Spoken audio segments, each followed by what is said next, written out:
Motion pictures. Motion pictures, perhaps more than any other art form, have the ability to change an audience's thinking and to manipulate its emotions. Just how does it have this ability? Maybe more important, how does a skillful director manipulate the materials in a motion picture in order to influence our thinking and to manipulate our emotions?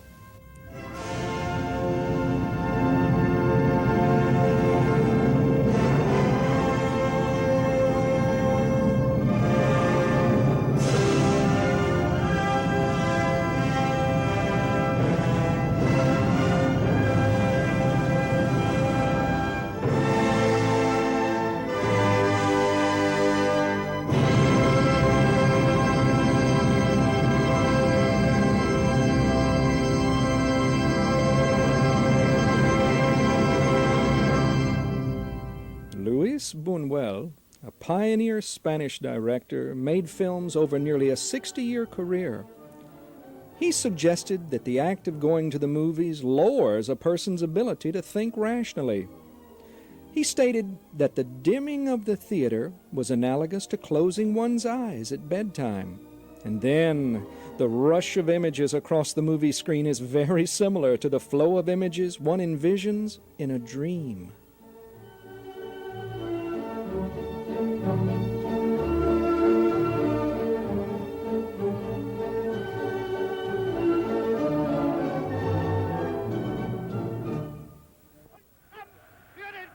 Adolf Hitler employed the same psychological mechanism with his torchlight parades and speeches, arguing that people are much more susceptible to suggestion in the dark. The psychological situation is similar for both the moviegoer and the dreamer. When a person watches a film, his rational mind does seem to shut down, and objects on the screen take on a powerful suggestion of reality. The word animation, for instance, can mean much more than to simply create a sense of movement. It can mean to instill breath or soul.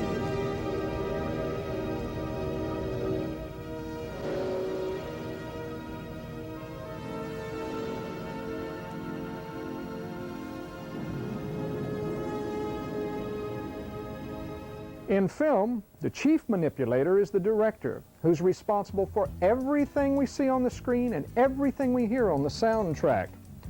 Now, it's true that many people think that movies are an actor's medium, and it's true also that many of us go to see a film because of the lead actor that's in it. We also might go see a film because of the story that's being told. Ultimately, however, film is a director's medium.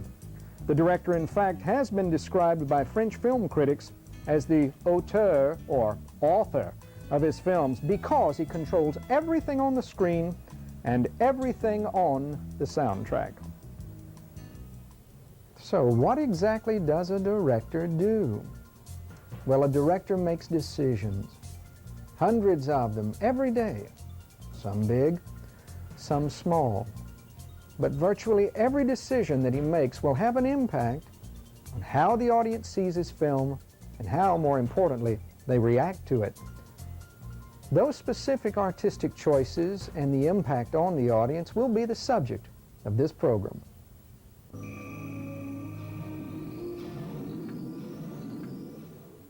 Oh, I know what you're saying. Doesn't all this dissecting of a work of art, tearing it down to its most fundamental elements of the skeleton, somehow destroy it? The answer is no. By seeing deeply into something, a work of art, whatever it is, and seeing how well it is put together and seeing the specific choices that were made, only further enhances the aesthetic appreciation for the event. Close analysis doesn't harm a work of art. If anything, it adds an intellectual component to the emotional impact that the work already has. Shakespeare's Hamlet, for example, has been written about for over 300 years, and despite all that ink that's been spilled about it, audiences continue to love it. And if anything, all that criticism has helped the audience even appreciate and understand Shakespeare's genius even more. To be or not to be, that is the question.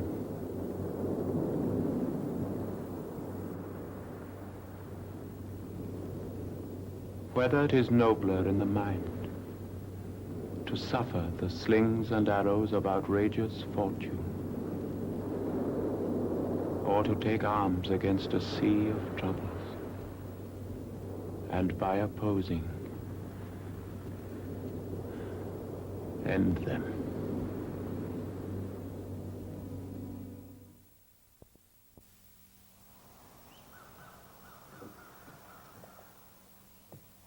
One of the most fundamental choices that a film director's got to make is what kind of aspect ratio will he choose?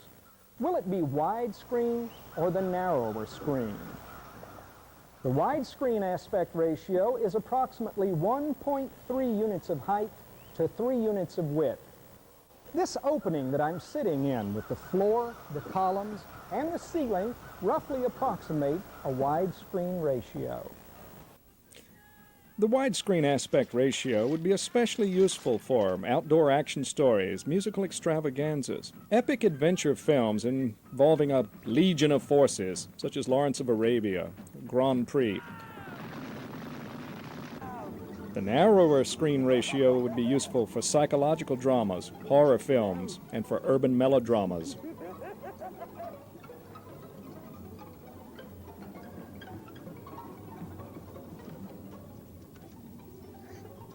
Critic Louis Giannetti calls this basic choice of aspect ratio a choice between open form and closed form.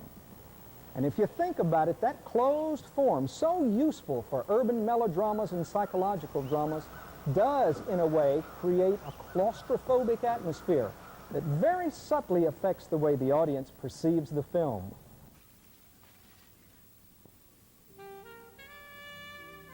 Some contemporary directors, such as the Italian Michelangelo Antonioni, director of Blow Up, as well as many other films, have experimented with using the widescreen aspect ratio, putting such things as two characters at opposite sides of the screen to suggest their loneliness, a sense of being cut off, a breakdown of communication.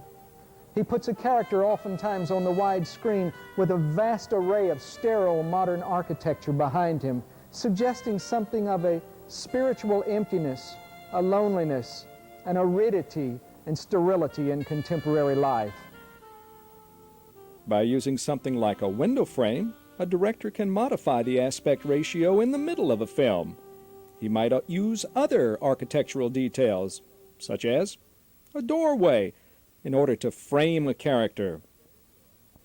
A hallway or an alleyway can be very effective to suggest a character's entrapment, his lack of freedom, his sense of being somehow cut off.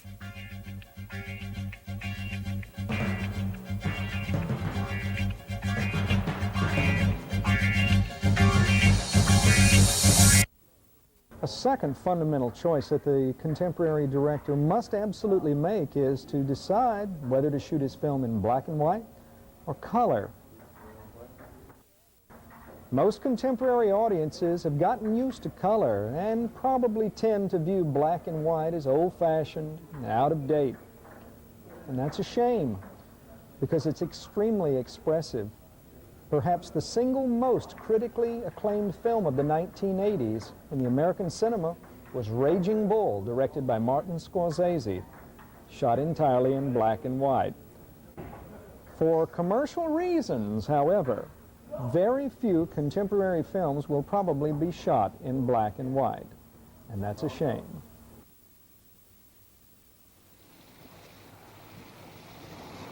Black and white can be an extremely expressive medium, as suggested by the wonderful chiaroscuro of this particular scene from The Seventh Seal by Ingmar Bergman.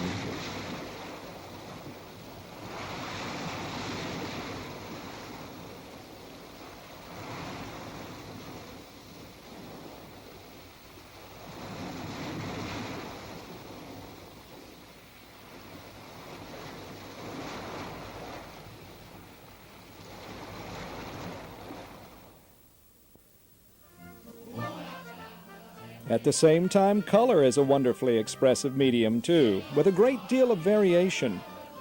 For example, to get a period look to his film The Godfather, Francis Coppola deliberately shot it in such a way that it has a sepia tone to the color, suggesting some of the early days of color photography. It helps create a period feel to the movie.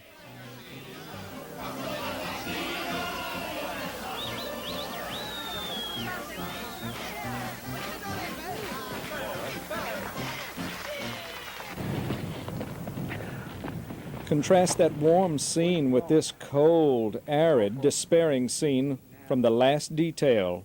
I don't know. Stop off in Baltimore, maybe? You?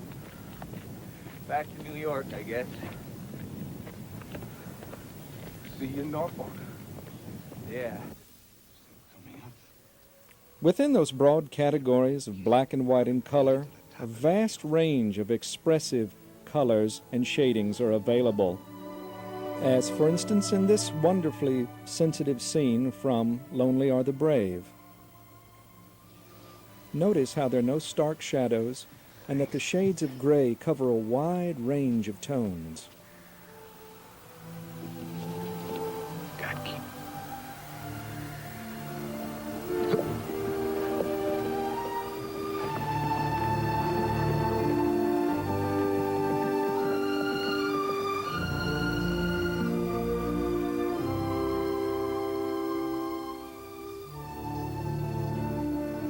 Contrast this fine-grained cinematography with the stark images that follow. No fine shades of gray here, all very stark, high contrast, not smooth, not pretty, not romantic. And especially in this movie, not very appetizing.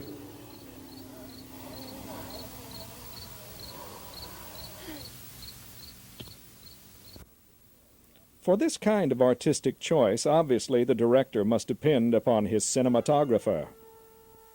Choice for the director within the wide range of possibilities in those two broad categories of black and white or color will have a tremendous impact on the film's artistic as well as its commercial success. And most importantly for this program, it'll have an impact on the way the audience feels about what it sees on the screen. One, please. Thank you. Another very important directorial choice is the angle from which the action will be photographed. Heroic or powerful figures will normally be photographed from a low angle. Notice that the camera placement is almost at waist height of the fat, oppressive sheriff, Quinlan, in this scene from Touch of Evil. Action sequences are often photographed from the same low angle to make them even more dynamic. My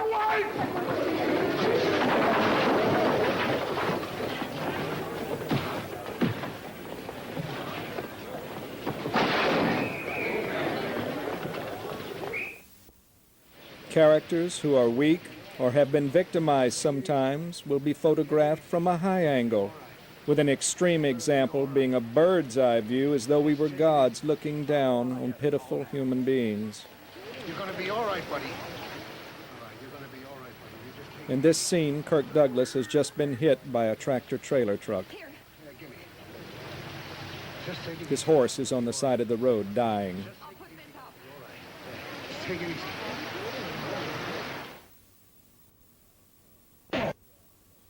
When a character is photographed from a full front view, he's almost automatically strengthened. Whereas when he's photographed from a rear view, he's not nearly as powerful. This particular placement of the camera is often used in slasher movies. Closely associated with the concept of camera angle is the concept of camera distance. An old saying that goes back to the 1920s and maybe even earlier is, we use close-ups for tragedy, long shots for comedy. And it generally holds true. Why? Because in tragedy, the audience must identify with the central character. Proximity helps that identification. The great Swedish director Ingmar Bergman says that the work of a filmmaker begins with the human face. And his films, dominated by a quest to know who am I, what is my purpose in the universe, are dominated by intensive use of extreme close-ups. I can hear someone. Anna. The impact on the audience of using long shots for comedy is that we won't identify with him, that we'll be distanced from the character, that we'll feel superior to him, and especially to his foolishness and his foibles. Boy, it's really wonderful to be back in civilization.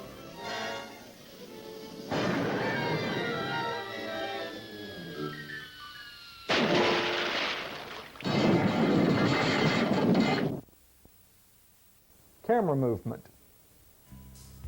Whether the director decides to have the camera be still or to move within a camera shot is an important directorial decision. If he chooses to move the camera, he can do so in a number of different ways. Normally, the camera's mounted on a tripod, and it swivels up, down, right, left on that tripod. If it swivels down, it's called tilt down. If it comes up, it's tilt up. If the camera swivels from left to right, it's called a pan shot, short for panorama. Pan left and pan right. This kind of a shot is normally used to follow the action, or it can be used to discover something that was hidden off screen. Jag har väntat. Ursäkta mig. Jag blev en smula uppehållen. Eftersom jag har förrått min spelplan för dig så slår jag till reträtt. Varsågod. Det är ditt drag. Varför ser du så nöjd ut? Det är min hemlighet. Självfallet. When the camera is mounted on a movable platform of some kind, and it rolls forwards or backwards or sideways, that shot is called a dolly or a tracking shot. It can be used to suggest the subjective point of view of a moving character, as in this scene from Stanley Kubrick's Paths of Glory.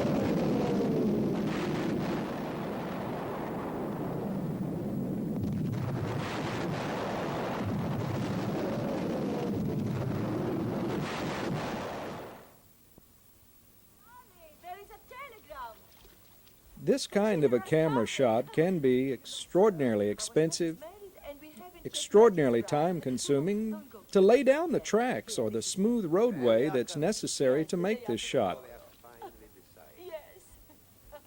Imagine the number of man-hours that went into the construction of this particular set and camera shot. I'll be right out. And it covers 30 seconds on the screen. Yes, it would be marvelous to have them so near to us.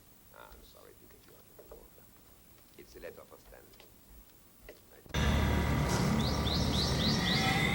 Sometimes the terrain is so uneven, so wild, so rough, that a dolly shot will simply not work. So what are you left with if you want to move the camera? You're going to have a shaky, handheld camera shot, which is jerky, nervous, suspenseful, but not smooth.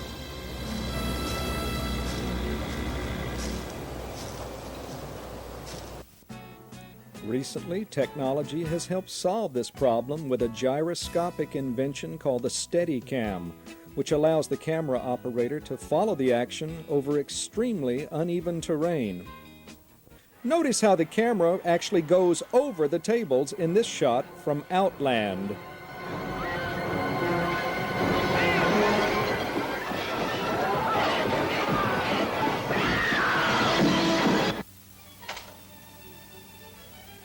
Action! When the camera is mounted on a crane or some other device that can lift and lower it, these shots are called crane or boom shots, with the camera craning up or down.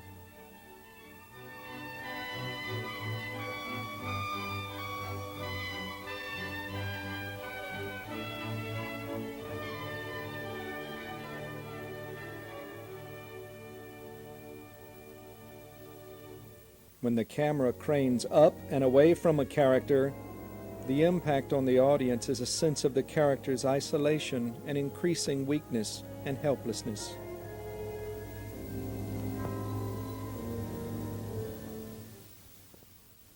Conversely, when the camera cranes down on a character, it suggests his increasing importance, or suggests that maybe the gods are about to swoop down and destroy this impotent mortal. But this time, it was an American and an officer.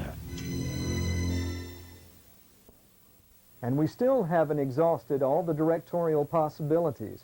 The director is going to have to choose what kind of a lens to photograph the action with, knowing that whichever one he chooses can have a radically different effect on the audience.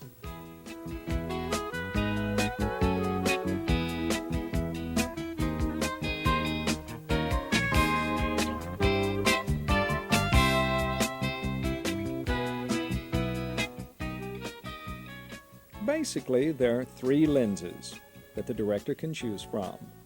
The so-called normal lens, which sees the world in much the same way our human eyes do, and which gives a treatment of distance, much like we see it in the real world.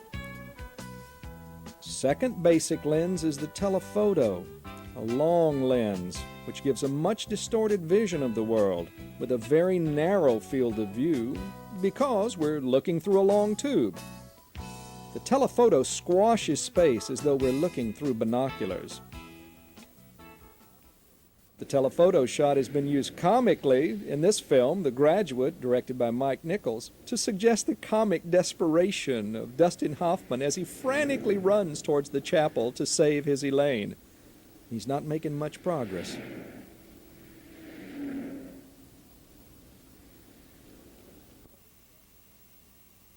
The telephoto shot has also been used extremely dramatically by Clint Eastwood, for instance, in High Plains Drifter. The ghostly rider rides towards the camera, but makes very little progress.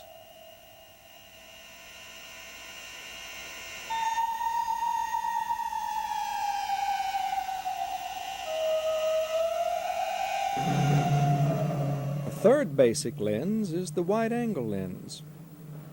It's called a wide angle because it's short and it has a very wide field of view.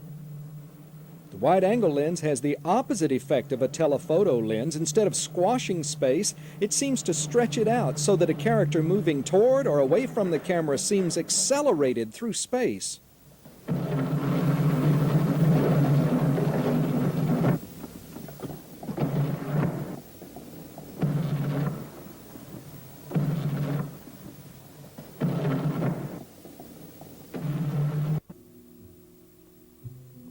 An extreme wide-angle lens creates a sense of distortion, curved lines, such as in the windows in the background.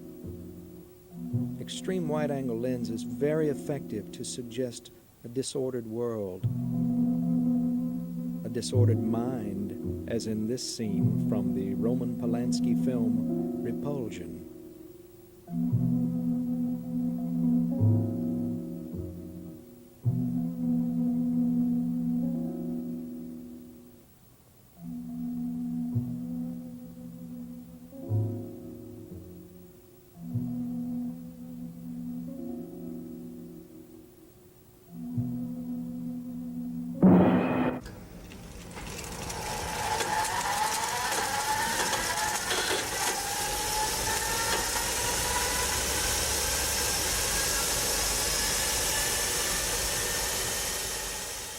Camera speed, the speed at which the action is photographed, can be a subtle or a very obtrusive directorial choice.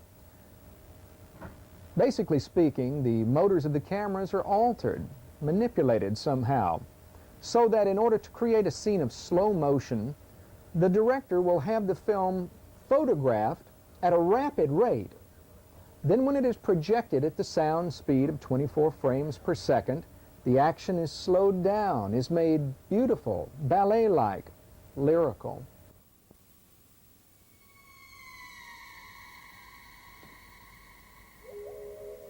The running athletes of chariots of fire seem like gods somehow, superhumans, superheroes, transcendent beings.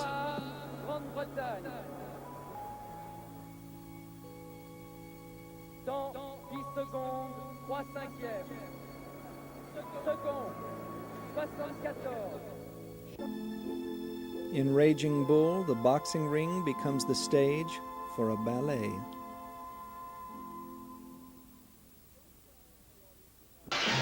But sometimes the audience is not aware that the camera speed has been altered. Director Michael Ritchie, for example, speaks of altering the motors of his cameras to make up for the breakneck speed the actors should be going, but aren't, because they don't want to break their necks.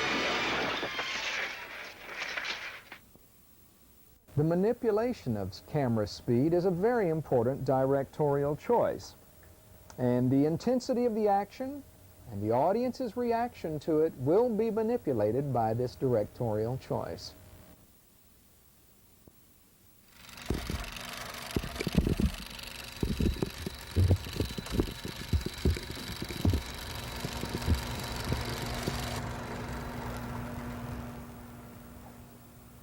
Film editing, perhaps the most distinctive aspect of motion picture making, because something very strange happens in movies.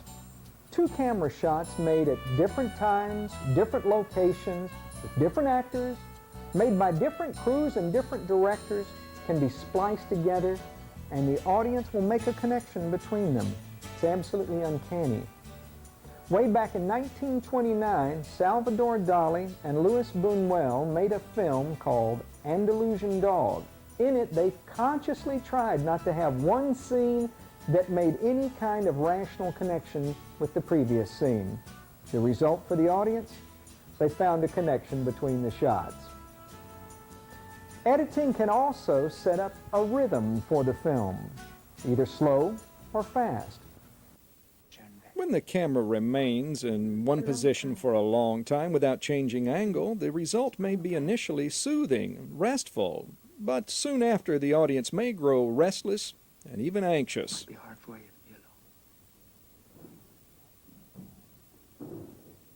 Alfred Hitchcock certainly understood this concept called visual rhythm.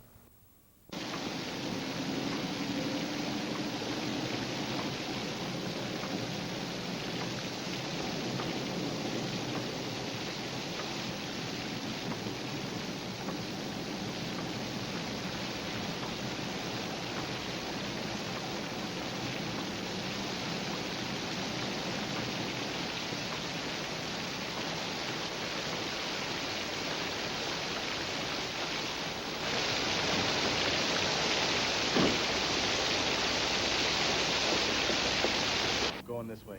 Action sequences are regularly edited at a very fast rhythm, as in this magnificent car chase from To Live and Die in L.A.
Early filmmakers also discovered that by cutting an action up, fragmenting it into a large number of camera shots, a moment of crisis, a moment of catastrophe could be stretched out and made almost unendurably powerful. How long would it take, for example, for an ordinary person to stab a woman in a shower?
Finally, early filmmakers discovered that film can make metaphorical statements through editing by juxtaposing a shot of a beautiful young virginal girl with, say, a rose. We make a metaphor about her beauty, her freshness, her delicacy. By juxtaposing one authority figure with a star on his chest with a shot of another authority figure with an iron cross on his chest, we suggest that the sheriff is a fascist. The possibilities of editing are tremendous. Unnecessary action can be taken out, a rhythm can be set up, metaphorical kinds of associations can be made, a moment of catastrophe can be stretched out almost unbearably. And a final thing that editing can do is to draw us into the action by making us see through the eyes of one of the characters in what is called a subjective shot. Normally, in order to create the sense of a subjective shot, that what we're seeing is exactly what a character in the film is seeing, it takes two shots. First, a cue that what we're about to see is going to be from the eyes of the character, and then what he sees. This is a wonderful way of drawing the audience into the action. We've talked about how to shoot the scenes.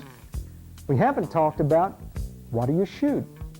Once again, the film director is just like the stage director. He's got to make a bunch of decisions about such things as props,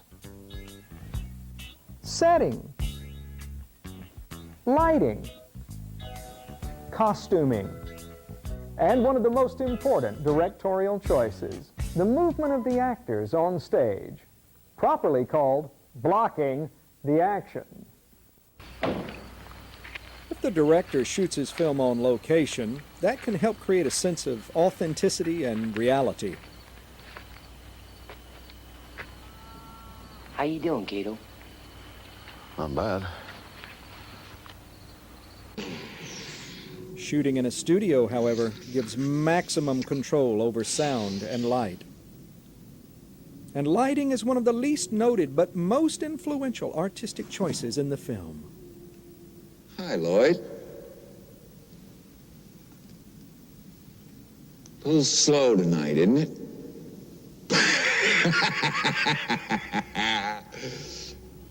Yes, it is, Mr. Torrance. Generally, lighting can be described as either high key or low key, depending upon the intensity of the light. Typically, it's in interior scenes and in night scenes that the artistry of lighting is most effectively demonstrated. One popular genre, called film noir, literally black film, got its name from the low-key lighting and heightened use of shadows that matched its downbeat stories.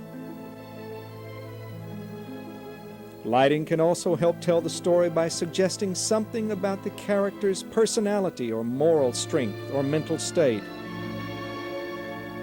Michael Corleone is half dead here. The casting of actors is obviously a major directorial decision. Some actors are cast because of their voices, some because of their faces, some because of typecasting. Physical differences must be considered. Using close shots and medium shots can help a director overcome physical problems and limitations of the actors.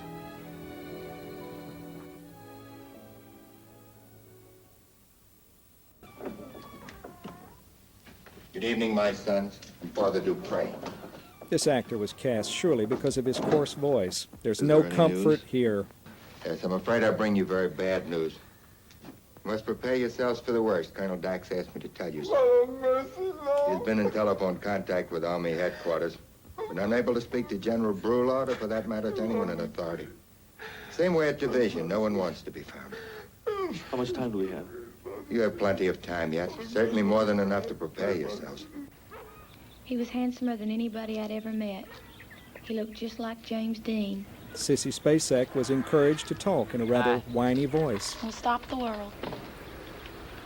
Hey, quit my job. Great. Just seemed like the right move. What you did? Spanish. I say quit my job in Spanish. Something mi trabajo. This actor was obviously cast because of his huge appearance and his blonde, Nordic, idealized looks. And in the film, he's playing almost a demigod. Camera angle and lighting add to this effect.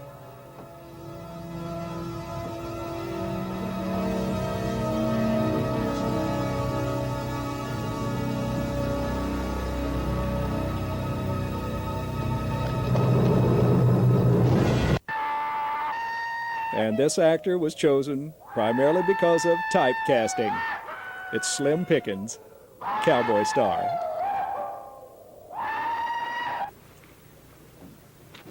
The placement of the actors in front of the camera is a terribly important directorial choice. Notice how Brando is closer to the camera, so that, first of all, we can't see that the bullwhip is not hitting his back. Second, so that we'll identify with him. And third, so that the connotations of Jesus' crucifixion will be brought out. Now, what do you say, kid? You better kill me. You think this attack is absolutely beyond the ability of your men at this time? Notice how these two corrupt French generals dance a minuet. Nothing is beyond those men once their fighting spirit is aroused. Paul, I don't want to push you into it if you think it's ill-advised. Don't worry, George. You couldn't do that if you tried. Of course, artillery would make an enormous difference.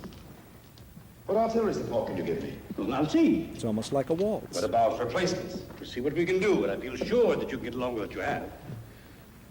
Why just do it? Having made all these preceding decisions, the director can then choose to photograph the scene or the action slightly out of focus or sharply in focus. Some film directors in the 1950s, when the stars of that era were beginning to age, would regularly shoot the stars out of focus to soften the wrinkles on their faces. Generally speaking, out-of-focus photography is softer, more delicate, more lyrical. We've now nearly exhausted the visual choices for the director, but we can't forget the soundtrack. The competent professional film artist is also in control of everything we hear. He may write the screenplay, he may edit someone else's dialogue, he may encourage the actors to improvise.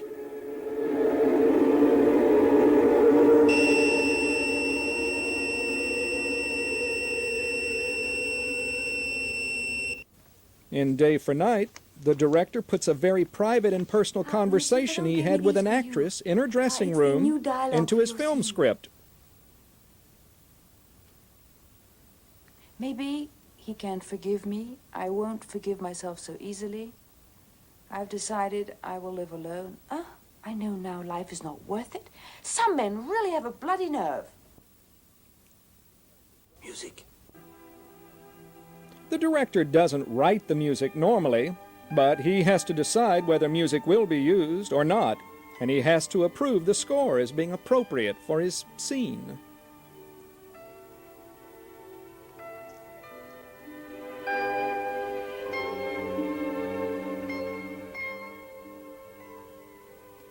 Some directors, such as Stanley Kubrick, apparently listen to their collection of recorded music, both classical or popular, in order to get inspiration.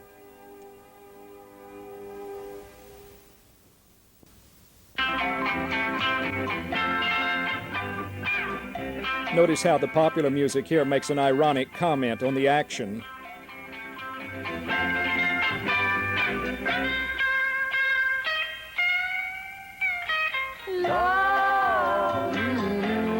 Love is strange. Lot of people take it for a game.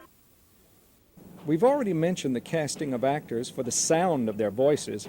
A final soundtrack decision that the director must make is the choice of background noise, one of the subtlest and most persuasive artistic choices he can make. In this scene in On the Waterfront, notice how the sound from natural sources enhances the power of the drama.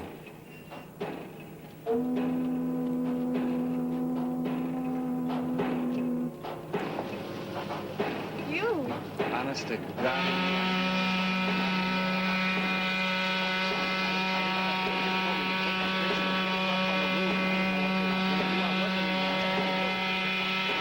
I swear to God, Edie.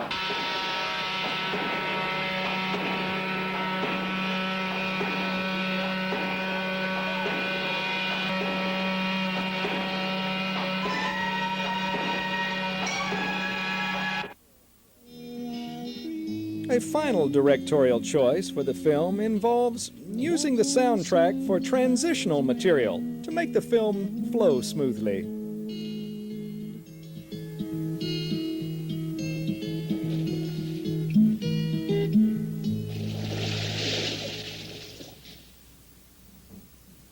Ben, what are you doing? Well, I would say that I'm just drifting here in the pool. Why? Well, it's very comfortable just to drift here.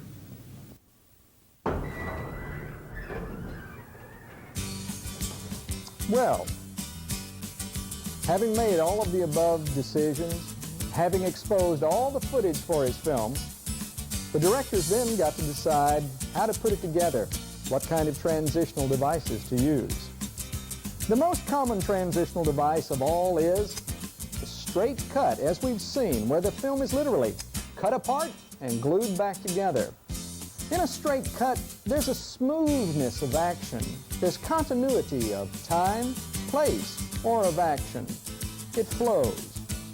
A jump cut is made exactly the same way. The film is cut apart and glued back together.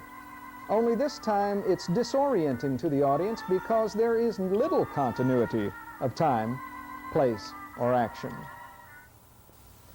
To close out a scene and to open a new one, oftentimes a director will use fade out and fade in.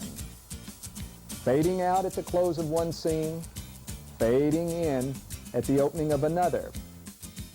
The suggestion is that there's been a passage of time between the fade out and the fade in. Another transitional device that directors often use is called the dissolve, sometimes called the lap dissolve, because the two images overlap. As one image is fading away from the screen, another emerges on the screen. This is the cinematic equivalent of saying, meanwhile, in another location.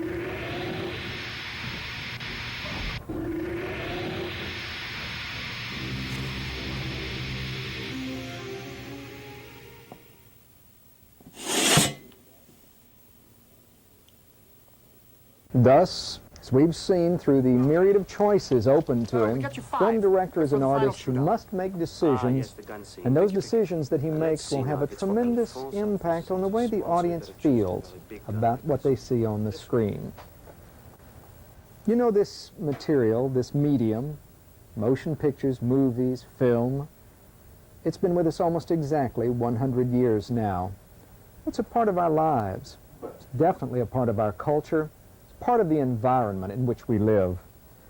The better able we are to understand and appreciate some of these artistic choices and the way they make us feel, the more intense will be our own film-going experiences. Perhaps more importantly, for those of us who live in a democratic society, however, the better able we are able to understand how a director can manipulate our feelings about things, the safer we will be from those who would use film's tremendously persuasive power for their own sinister and insidious purposes.